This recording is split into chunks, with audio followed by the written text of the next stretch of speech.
ইসলামের মধ্যে আবু বকরের মতো হওয়া লাগবে, আবার কিছু কিছু জায়গায় ওমরও হওয়া লাগবে। কথা বল না কেন?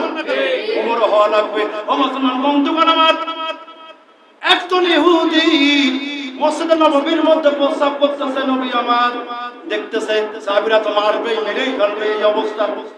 হুজুর অনুমতি দেন, এটা আছে, শেষ করে।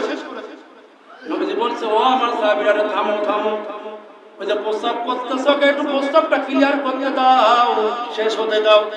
নবীজি আমার দেখলেন ওই লোকটার প্রস্রাব করা শেষ হয়ে গেল।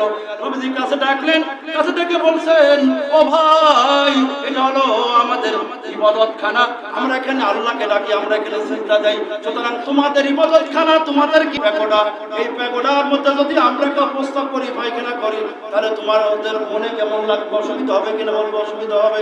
ও মুসলমান বন্ধুগণ আমার, এই ইহুদি নবীজি সাল্লাল্লাহু আলাইহি ওয়াসাল্লামের উত্তম এই আচরণ দেখে ওই ইহুদি কিন্তু আত্মারি করে নাই, ইহুদি কিন্তু পড়ে নিল লা ইলাহা ইল্লাল্লাহ